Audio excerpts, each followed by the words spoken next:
di channel kesayangan kalian, Mentari Entertainment. Kami dari tim Mentari Entertainment ingin mengumumkan nih kepada calon turis bahwa kita memiliki member baru. Wow, siapa ini? Boleh? Iya dong. Boleh dong perkenalan ya? Halo semuanya, perkenalkan nama saya Indri Permana Putri, asal dari Riau. Yeay. Halo Kak Indri. Halo Kak Indri. Ya, halo semuanya. Perkenalkan nama saya Fadlur Rahman Oktia dari Bengkulu. Yeay. Halo Kak. Nah, kita mau ngapain nih di sini nih? Wah, mau ngapain ya? Di sini tim Mentari Entertainment akan merespon satu persatu ide dan saran dari calon turis. Iya, bener banget. Ya benar banget. Oke. Nah, tentu saja yang menjawab dan meresponnya orang-orang yang hebat dong, dari narasumber yang hebat juga. iya Makasih, benar. Adek. Bukan ya, bukan. Oke. Nah, calon turis, nanti kalau misalnya calon turis belum puas dengan jawabannya, boleh nih komen-komen lagi. Boleh Suruh banget. Nanti kita bakal buat segmen lagi ya Iya. tentang sapa netizen. Dapat promo kan tuh? Promo apa nih? Promo voucher. Oh ya, aku mau ngasih tahu nih, sekarang ini kita ada di segmen sapa netizen. Hai netizen. Halo netizen. Ya, nanti pasti kita bakal nyapa-nyapa terus netizen nih. Ya. Ya udahlah ya, nggak usah lama-lama ya. Langsung aja gitu. Langsung aja lah ya. Yuk. Langsung aja pada intinya langsung. Oke. Iya benar. Yuk, kita unboxing. Halo calon turis dan halo Mentari Entertainment. Di sini saya udah bersama dengan narasumber untuk menjawab pertanyaan dari netizen. Nah, pertanyaan pertama dari Feby Ramdan Nur Cahya. Halo Feby. Feby siapa namanya? Ramdan Nur Feby Cahya. Ramdan Nur Cahya. Ya, Nah, gimana pertanyaannya? Pertanyaannya, bagaimana mengelola travel agar konsisten dan maju di saat wabah pandemi? Oh iya, pandemi ini udah agak lama ya. Jadi bagaimana pertanyaannya adalah travel ini konsisten pada saat situasi pandemi. Bicara konsisten memang mungkin agak susah karena memang situasinya memang sekarang lagi sangat sulit ya, terutama di dunia pariwisata. Tapi kita bisa bertahan atau tetap si travel ini berjalan dengan caranya membuat paket-paket wisata yang domestik tentunya, karena sebagaimana diketahui bersama bahwa border untuk internasional ditutup hampir 90%. Hanya ada beberapa negara yang open border untuk turis, ya kan, semuanya hampir close, ya kan. Nah, caranya bagaimana sih biar konsisten? Jadi kita mungkin bisa bikin beberapa contoh alternatif untuk paket-paket wisata domestik, ya kan. Nah, karena memang peraturan pemerintah juga yang memang kayak PPKM dan lain sebagainya, kita bisa bikin beberapa alternatif paket wisata seperti kayak bikin road trip, staycation, ya kan. Kemudian paket-paket wisata domestik yang lagi happening di Indonesia, Nusantara, seperti kayak Labuan Bajo. Kemudian Bali juga banyaknya yang happening, tetap Bali jadi prioritas. Labuan Bajo, kemudian ada Sumba dan lain sebagainya. Nah, itu mungkin cara bagaimana kita konsisten ya. Jadi bikin road trip, kemudian staycation, dan kita support untuk pariwisata domestik, mempromosikan wisata Nusantara. Wow, gimana nih Feby Ramdan? Semoga jawabannya memuaskan ya. Semoga Feby cukup jawabannya ya Feby ya. Ya. Untuk nextnya apa lagi tuh? Baik Bu, untuk pertanyaan kedua dari Pramudio Syahrul Ramadita. Pertanyaannya itu, pariwisata Indonesia di mata dunia agar Indonesia semakin dikenal dengan keindahan dan kekayaan alamnya. Sebagaimana kita ketahui nih, untuk jawaban yang kedua, ini bagus banget pertanyaannya. Ini pasti ini ya, mahasiswa paling ya. Iya. Ya kan? Nah, untuk Indonesia sendiri kan di mata dunia memang sudah baik, dan di beberapa situs Indonesia 2019 itu termasuk negara yang wajib dikunjungi. Bahkan dia ada urutan ke-7 di destinasi negara yang memang harus dikunjungi di dunia, ya kan? Kenapa? Karena memang Indonesia terkenal dengan pulau yang sangat indah, pantai yang sangat indah juga. Kemudian Indonesia itu negara yang memang santai untuk dikunjungi, ya kan? Kemudian, nah bagaimana kita sebagai industri yang mensupport pariwisata ya kan, untuk lebih baik di mata dunia. Tentunya kita sebagai industri salah satunya adalah mensupport program pemerintah yang sedang digalakan oleh Kementerian Pariwisata ya. Di antaranya lagi mempromosikan 10 prioritas Bali baru. Di antaranya 10 itu apa aja? Ada Raja Ampat, kemudian ada Labuan Bajo, ada Lombok Mandalika, kemudian ada Bangka Belitung, kemudian ada Semeru Tengger ya, ada Wakatobi ya, Morotai kan. Kemudian ada apa lagi ya? Danau Toba. Kemudian selain Danau Toba itu ada Borobudur. Borobudur juga nggak ketinggalan, masih jadi prioritas gitu. Semoga ini juga ya pertanyaannya cukup ini ya, jawabannya cukup memuaskan juga untuk siapa tadi? Pramugio. Halo teman-teman dari Mentari Entertainment. Kali ini saya mau menjawab pertanyaan dari netizen, yaitu dari Tatang Suryana. Pertanyaannya, apakah sekolah pariwisata dan apa manfaatnya di masa yang akan datang, kayak gitu ya. Dari namanya saya mau menjawab ya, dari namanya sekolah pariwisata, di sana kita bisa belajar berbagai hal yang berkaitan dengan pariwisata ya. Salah satunya ada perhotelan, ada perjalanan, dan ada pariwisata itu sendiri ya, destinasi ya, kayak gitu. Kemudian untuk manfaatnya ya, dengan memilih karir di pariwisata itu untuk masa yang akan datang itu kita punya banyak peluang, karena pariwisata itu udah jadi seperti basic needs orang-orang zaman sekarang ya. Kemarin kita bisa lihat gitu, mungkin kehalang sama pandemi, tapi ketika orang diperbolehkan untuk keluar ruangan, untuk main, untuk jalan-jalan, kita bisa lihat bagaimana membludaknya dan antusiasme masyarakat terhadap pariwisata itu. Jadi jangan ragu di sekolah di pariwisata. Dan oke. Mudah-mudahan cukup ya penjelasan dari saya. Kalau misalkan ada kurang-kurangnya nanti bisa ngobrol lagi, dan atau mungkin bisa tanyain langsung ke yang punya Mentari Entertainment kayak gitu. Ya, sekian dulu dari saya. Selamat kamu sudah menang giveaways, dan semangat buat Pak Tatang Suryana, dan buat Mentari Channel sukses terus. Mantap. Oh udah, oke.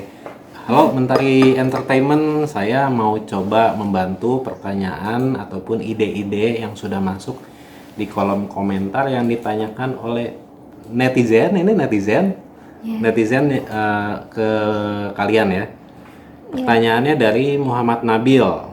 Pertanyaannya begini nih, pertanyaannya adalah, nama-nama jalan di kota Bandung kok ada yang pakai nama-nama daerah, dan kenapa nama Papua tidak ada? Ini pertanyaannya bagus banget. Berarti Muhammad Nabil pasti orang Bandung dan jeli ya dengan kondisi kota Bandung sendiri, khususnya nama-nama jalan.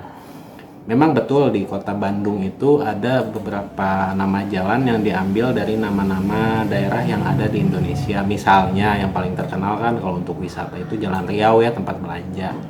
Terus ada Jalan Kalimantan, Jalan Natuna, Jalan Sumbawa, jalan apa lagi ya? Jalan Aceh, terus ada Jalan Lombok ya, ada Jalan Lombok ya.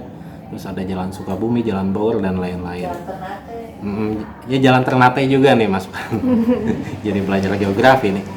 Jadi begini, asal muasalnya itu dari beberapa versi itu banyak, tapi kita ambil versi yang cukup umum aja. Jadi nama-nama jalan di kota Bandung yang diawali oleh nama-nama daerah itu menandai nama-nama daerah yang bergabung di Indonesia pada awal masa kemerdekaan tahun 45. Jelas ya, Muhammad Nabil. Nah, ini pertanyaannya bagus. Kenapa nama Papua tidak ada gitu? Jadi Muhammad Nabil boleh baca untuk referensi sejarah. Di awal-awal kemerdekaan itu Papua masih dikuasai Belanda. Dan setelah tahun berapa ya? Kalau nggak salah sih tahun 63 gitu ya. setelah diambil alih oleh PBB UNTEA. Jadi Papua itu baru bergabung secara resmi dan secara hukum dengan Indonesia, kalau nggak salah ya. Begitu, Nabil. Gimana, Nabil? Jawabannya cukup jelas nggak? Mudah-mudahan sih ada sedikit gambaran ya dari pertanyaan, ada sedikit jawaban lah dari pertanyaan yang kamu ajukan. Kalau misalnya masih ada yang kurang, bolehlah nanti kita ngobrol-ngobrol lagi, atau enggak minta aja ke tim Mentari Entertainment, kalau enggak ketik aja di kolom komen supaya nanti tim Mentari Entertainment bikin konten tersendiri lah untuk masalah sejarah. Kayaknya lebih menarik kan kalau kayak begitu kan. Oke, sekian dulu ya. Selamat Muhammad Nabil udah menang giveaway dari Mentari Entertainment nih. Hadiahnya ada di belakang nih. Sekali lagi semangat buat Muhammad Nabil dan juga untuk tim-tim Mentari Entertainment, semangat dan terus bikin video-video yang bagus. Oke, dadah. Halo, perkenalkan aku Lela dan di sini aku akan mencoba untuk menjawab pertanyaan atau komentar dari netizen ke Mentari Channel. Untuk kali ini ada dari Mas atau Kak Willy Wildan ya. Untuk komentarnya itu traveling ke wisata pegunungan atau puncak. Well, sebelum aku mencoba untuk menjelaskan, mungkin kita harus samain dulu persepsinya. Jadi di sini traveling ke wisata pegunungan itu berbeda ya sama mendaki gunung. Karena kalau misalnya traveling ke wisata pegunungan itu ya kita jalan-jalan traveling. Sedangkan kalau misalnya mendaki gunung atau naik gunung itu sebenarnya olahraga gitu. Jadi ada perbedaan yang memang signifikan dari persiapan dan lain sebagainya. Oke, sekarang aku akan ngejelasin tentang traveling ke wisata pegunungan. Jadi kalau misalnya traveling ke wisata pegunungan sebelum tren naik gunung ini muncul, wisata ke daerah pegunungan itu emang sudah ada ya.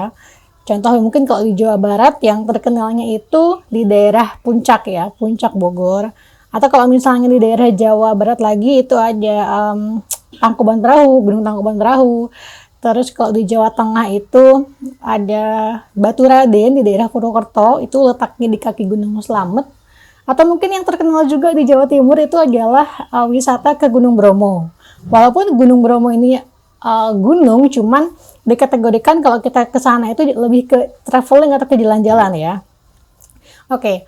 Kalau misalnya untuk traveling ke pegunungan, wisata ke daerah pegunungan atau puncak, gitu sih kalau menurut saya, pengalaman saya pribadi dan juga dari referensi-referensi yang saya baca, itu berbeda dengan mendaki gunung. Kenapa namanya jalan-jalan? Jadi lebih fleksibel, lebih santai, dan lebih rileks ya, dalam artian tidak membutuhkan persiapan apapun. Jadi kalau misalnya kita orang Jakarta mau ke puncak, atau misalnya orang Bandung mau ke Tangkuban Perahu wisata, itu bisa langsung jalan aja tanpa ada persiapan dari fisik, dari peralatan dan lain sebagainya.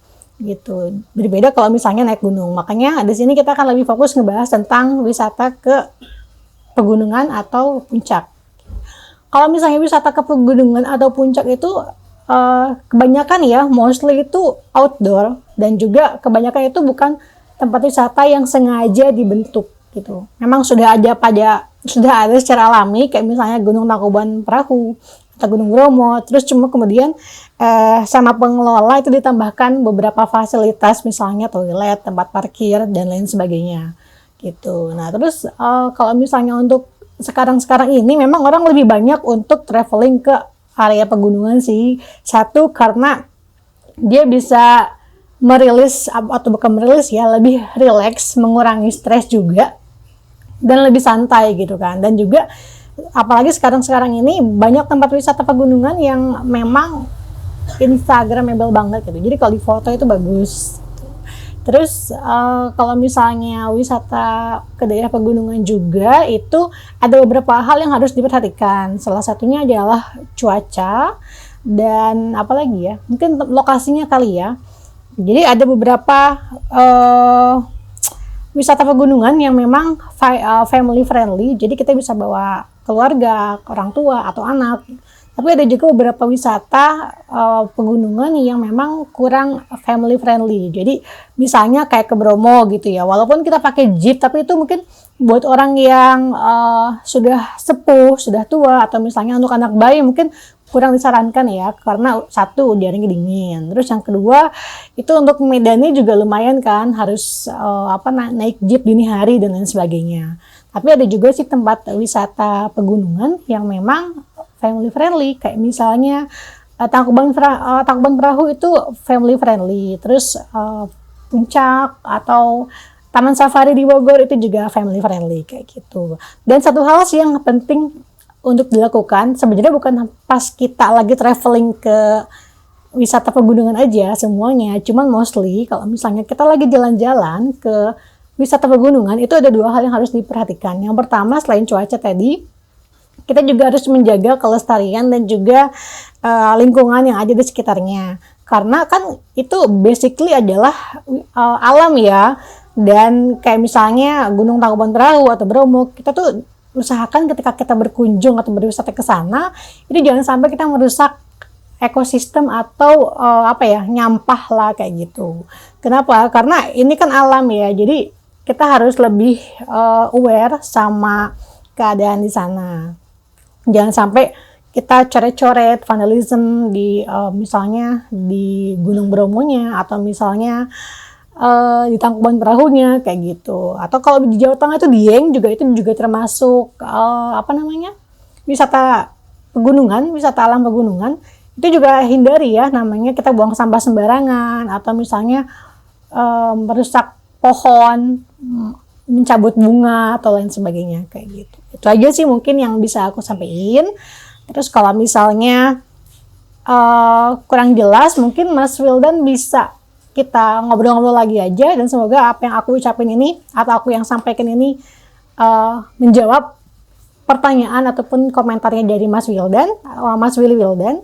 Kalau misalnya emang kurang, nanti kita bisa kontak juga ke Mentari Channel supaya bisa dibikin kontennya biar bisa ngobrol lebih dalam lagi. Oke, mungkin sekian gitu aja dari aku.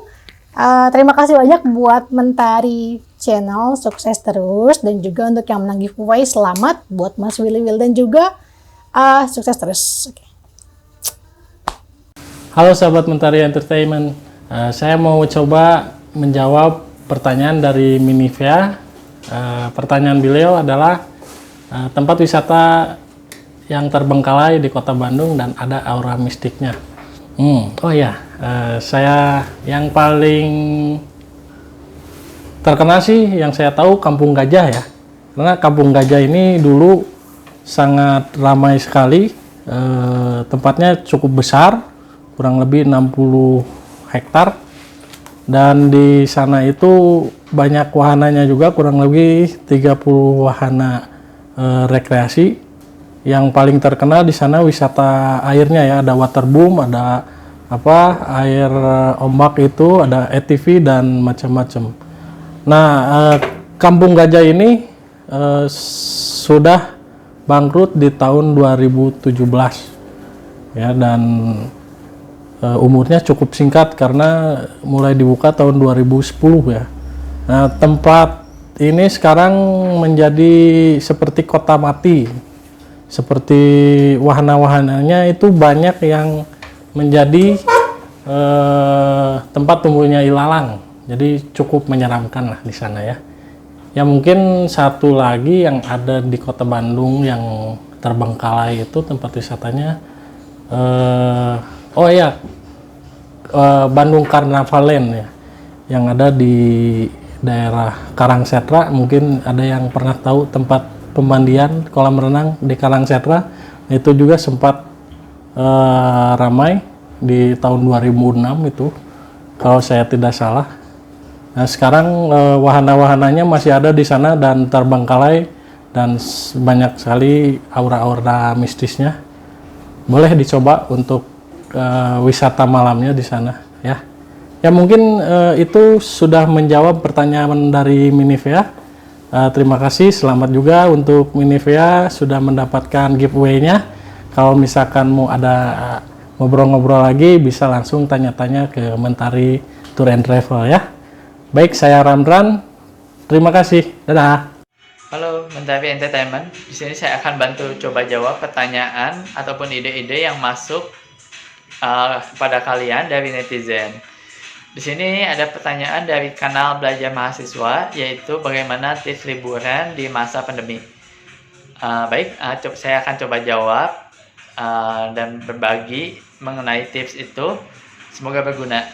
Yang pertama yaitu pastikan kondisi kesehatan badan kalian dalam keadaan baik-baik saja, tidak dalam keadaan sakit, ataupun kondisi badan kalian tidak fit. Ditakutkan jika kondisi kalian sedang tidak fit ataupun tidak baik, malah nantinya liburan kalian tidak akan menyenangkan. Jadi sebaiknya kalian tunda dulu sampai kalian menjadi lebih baik ya. Lalu yang kedua yaitu karena kita sedang ada di masa-masa pandemi COVID-19, sebaiknya sebelum pergi liburan kita sudah mendapatkan vaksin COVID-19. Setidaknya kita sudah mendapatkan vaksin yang pertama. Lalu yang ketiga yaitu persiapkan semua dokumen-dokumen yang saat ini memang dibutuhkan, yaitu kartu vaksin, surat PCR ataupun rapid test. Lalu yang keempat adalah menentukan tempat yang akan kita datangi. Sebaiknya jika ingin pergi liburan, datangilah tempat-tempat yang saat ini sedikit dikunjungi oleh wisatawan. Karena jika memang tempat yang akan kita datangi dipenuhi, sebaiknya kalian hindari karena takutnya ada penyebaran virus COVID-19 juga di sana. Lalu untuk membawa semua peralatan-peralatan pribadi, contohnya seperti masker, hand sanitizer, sabun, ataupun obat-obatan yang memang kalian butuhkan nantinya. Lalu jika menggunakan kendaraan, jika ada, lebih baik menggunakan kendaraan pribadi dibandingkan menggunakan fasilitas ataupun kendaraan umum. Lalu juga sebaiknya kalian membawa makanan dan minuman sendiri dari rumah. Jangan sebaiknya ditunda dulu, jangan makan di tempat-tempat umum, ditakutkan ada penyebaran COVID-19 juga. Lalu jika kalian menggunakan fasilitas pesawat terbang ataupun hotel, sebaiknya sebelum kalian memesan, pastikan reservasi kalian juga dapat diubah sewaktu-waktu. Dikarenakan ada kebijakan sehingga kalian harus mengubah jadwal kepergian kalian. Baiklah, itu yang dapat saya bagikan kepada kalian. Semoga cukup berguna. Tetap menjalankan protokol kesehatan, tetap sehat. Dan untuk kanal Belajar Mahasiswa, selamat sudah mendapatkan giveaway. Dan untuk Mentari Entertainment, tetap semangat untuk membuat konten-konten yang lebih menarik lagi. Tetap sukses. Halo Mentari Entertainment, saya mau coba bantu jawab nih tentang pertanyaan dari netizen untuk Mentari Entertainment dari Hambagas ya. Jadi Hambagas ini nanya tempat-tempat yang wajib kita kunjungi setidaknya sekali seumur hidup ya. Jadi 5 tempat ya, 5 tempat yang memang kita wajib kunjungi kurang lebih sekali dalam seumur hidup. Nah, mana aja nih tempatnya nih. Tapi sebelumnya saya mau ngasih saran dulu nih ke teman-teman semuanya bagi yang suka traveling atau suka jalan-jalan ke berbagai kota atau negara. Alangkah baiknya kalau kita tentukan dulu nih hobi kita nih apa nih, kan macam-macam. Ada yang hobi kuliner, ada yang hobi cari tempat-tempat menarik seperti foto-foto, atau hobi mempelajari budaya atau culture tertentu di negara atau di daerah tertentu. Nah, ada juga yang saya pribadi sangat suka tentang sejarah atau mempelajari culture atau menikmati keindahan suasana di negara atau kota tertentu. Nah, ini saya akan coba ya sedikit kasih saran dan masukan mungkin berdasarkan pengalaman pribadi saya nih. Yang pertama, kalau saya rekomendasikan tempat yang harus kalian datangi sekali seumur hidup adalah Museum Pearl Harbor di Hawaii. Ya, tepatnya di Honolulu karena saya suka sejarah. Kita semua tahu ya di sana itu salah satu tempat bersejarah dunia tentang Perang Dunia ya. Ya, lebih tepatnya Perang Dunia Kedua. Di sana juga museumnya bagus, tidak layaknya museum yang menyeramkan, sepi peminat. Tapi museum di sana tuh didesain sedemikian rupa, sedemikian rapinya, sampai tempatnya sangat menarik, bersih. Walaupun sekarang Indonesia udah banyak ya tempat-tempat museum yang rapi, menarik, ada unsur entertainmentnya juga gitu. Jadi nggak kalah sekarang kalau Indonesia. Cuman kalau misalkan saya rekomendasikan lagi tempat yang terbaik kalian wajib datangi, yaitu Museum Pearl Harbor di Hawaii. Selain suasananya enak, cerah ya, pada saat itu saya datang ke sana cerah, tempatnya juga bersih, dan memang teknologinya juga cukup canggih pada saat itu gitu. Jadi pertama saya rekomendasikan Museum Pearl Harbor di Hawaii, Honolulu. Lalu yang kedua itu di Alaska ya, tepatnya di Haines. Alaska itu adalah salah satu negara bagian Amerika ya. Jadi kota Haines itu bisa dibilang kotanya cukup luas. Dalam arti kata luas di sini adalah penduduknya tidak terlalu banyak. Ya, jadi tempatnya sangat cozy, jalanannya juga lebar. Yang paling saya suka kota itu menghadap ke laut. Menghadap ke laut, jadi untuk menikmati suasana ketenangan, santai, itu kota Haines, Alaska itu cocok banget buat kalian nih. Yang selanjutnya ada Glacier Bay, masih di Alaska juga. Jadi Glacier Bay itu tempat dimana semacam gunung es ya, gunung es atau bongkahan es juga bisa dibilang sih ya. Nah di sana tuh tempatnya unik karena kita orang Indonesia jarang ya melihat es seperti itu, bongkahan es seperti itu. Nah di situ tuh unik, tidak boleh berteriak ya, karena kalau misalkan berteriak nanti takut menimbulkan getaran sampai nanti akan ada reruntuhan tuh, takutnya kayak gitu. Makanya di sana kalau ada reruntuhan pun itu akan terjadi secara alami, bukan dibuat-buat ya. Itu yang ketiga.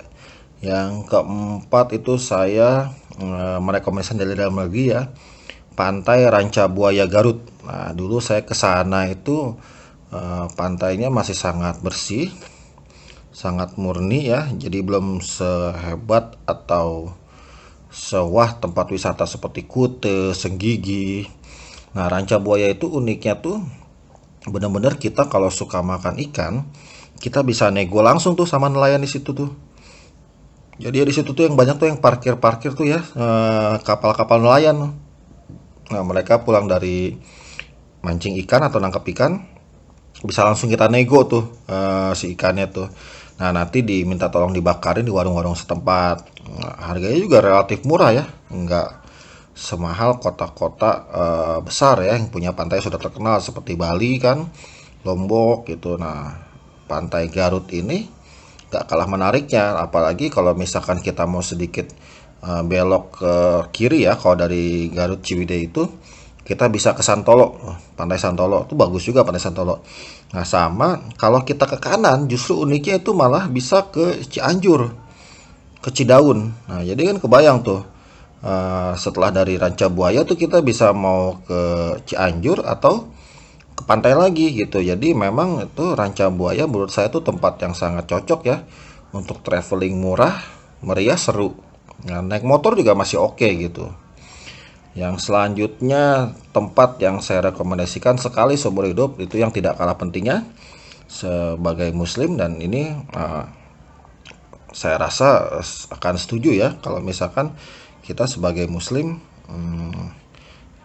diusahakan ke tanah suci sekali seumur hidup ya, entah itu perjalanan ibadah atau hanya traveling atau kita bisa bilang umroh ya, itu saya sarankan sih sekali seumur hidup ya. Selain memang dari segi ibadahnya dapat, tapi kita juga harus tahu dan kita juga harus bangga bahwasannya Masjidil Haram itu adalah salah satu bangunan atau gedung termegah di dunia dengan biaya pembangunan ya sangat fantastis harganya gitu. Jadi memang tidak main-main dalam membangun Masjidil Haram itu gitu ya. Itu saja yang bisa saya rekomendasikan buat teman-teman nih, teman-teman Mentari Entertainment dan juga Hambagas. Siapa tahu juga jawaban saya juga bisa bermanfaat nih buat teman-teman semuanya. Tapi kembali lagi, namanya traveling itu harus disesuaikan sama hobi kita ya. Entah hobi kuliner, hobi jalan-jalan atau ngambil foto, tempat-tempat bersejarah, tempat-tempat hits di dunia atau di berbagai daerah. Atau mungkin ada yang hanya suka menikmati perjalanan saja gitu. Kembali lagi ke masalah hobi kalian di mana, dan yang tidak kalah pentingnya budget kalian juga gitu. Jangan salah ya, dengan budget murah pun setidaknya kita bisa mendapatkan pengalaman yang seru dari perjalanan itu. Baik, itu saja untuk Hambagas. Mudah-mudahan suka ya sama jawabannya. Dan untuk Mentari Entertainment, thank you untuk kesempatannya dalam menjawab ini. Sekian, terima kasih. Halo Mentari Entertainment, di sini saya akan mencoba menjawab pertanyaan ataupun ide yang diberikan atau ditanyakan oleh netizen ya. Baik, di sini ada pertanyaan dari Kak Seli Yunia. Pertanyaannya adalah, konten selanjutnya bahas tentang pentingnya menjaga kelestarian budaya di Indonesia. Bismillah, semoga menang giveaway. Baik, berbicara tentang budaya, kita seluruh rakyat Indonesia wajib menjaga dan melestarikan budaya yang ada sejak dahulu, yang turun-temurun. Budaya yang sudah ada dari dulu ya, kita wajib menjaganya. Karena kenapa? Karena jika kita teledor atau hilang gitu, lalai, maka lama-kelamaan budaya kita yang ada di Indonesia ini bakal diklaim oleh pihak asing ya, negara asing gitu. Contohnya Reok Ponorogo itu. Reok Ponorogo itu, kalau tidak salah saya ya, itu pernah diklaim oleh negara tetangga kita, negara Malaysia. Dan juga ada lagu Rasa Sayange.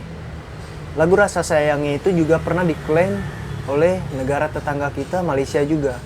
Nah, maka dari itu kita anak muda, termasuk saya ya, kita wajib menjaga dan melestarikan budaya yang ada dari nenek moyang kita. Ya, intinya mah kita harus melestarikan ya. Harus kita, entah itu budaya daerah kita ataupun daerah-daerah yang ada di Indonesia lainnya. Mungkin jawaban saya cukup segini ya. Mudah-mudahan cukup penjelasan dari saya. Gimana Kak Seli? Udah terjawab apa belum? Mudah-mudahan udah terjawab ya. Semangat terus ya Kak Seli. Jika masih ada yang kurang, mohon maaf dari saya. Masih banyak kekurangannya Kak. Dan buat channel Mentari Channel, sukses terus ya. Dadah. Halo calon turis, kali ini aku sama Indri mau menjawab salah satu Pertanyaan nih dari Kang Saif Ridwan. Pertanyaannya apaan nih, Dek? tempat destinasi wisata yang keren dan Harganya terjangkau. Apa ya? Kayaknya di Bandung ini banyak ya, kayak semuanya tuh keren dan bagus-bagus semua sih. Apalagi yang alam nih, apa aja deh sebutin yang alam. Yang alam ada kan yang namanya Tangkuban Perahu, Kawah Putih, terus ada juga Taman Tahura, Taman Hutan Raya. Di situ kita bisa jalan-jalan, keren banget sih di sana. Terus apalagi buat yang penasaran soal budaya nih, budaya Sunda ya, bisa langsung ke Saung Kulungkujo. Di sana tuh banyak banget pertunjukan agung. Itu terus ada nari-nari khas Indonesia tuh di sana ditampilin, dan di sana juga ada souvenir keren Iya, banget sih. Terus nggak cuma itu aja, ada taman hiburan yang bagus buat spot foto mungkin teman-teman Apa tuh? sukanya. Dago Dream Park ya. Ya, ada juga kayak farmhouse, ada floating market juga. Kayaknya itu udah familiar ya Iya. bagi orang-orang yang udah sering jalan-jalan ke Bandung atau emang orang Bandungnya sendiri. Kayaknya udah nggak asing dengan tempat-tempat Iya, ini. Gitu. bener banget.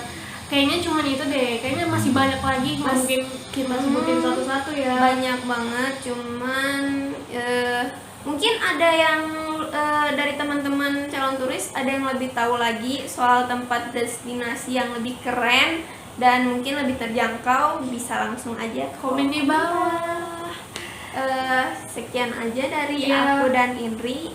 Semoga jawaban kita membantu ya. Ya, dan terima kasih kepada Kang Saif Ridwan sudah memberikan ide dan masukan yang sangat menginspirasi. Mungkin Bener untuk banget. kedepannya kita bisa mengangkatnya ke konten lain dan Amin. membahasnya lebih dalam. Tetap pantau channel kita ya. Ya, Dadah. Nah, gimana tuh jawabannya?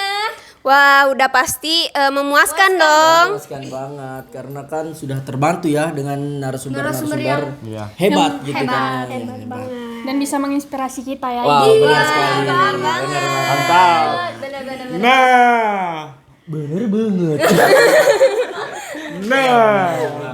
Nah, nanti juga kita bakal adain Sapa Netizen lagi nih. Jangan lupa buat calon turis untuk selalu ngikutin video-video kita selanjutnya ya. Iya. Bisa aja nanti kita bakal ada giveaway selanjutnya. Wow, Giveaway pantau terus ya.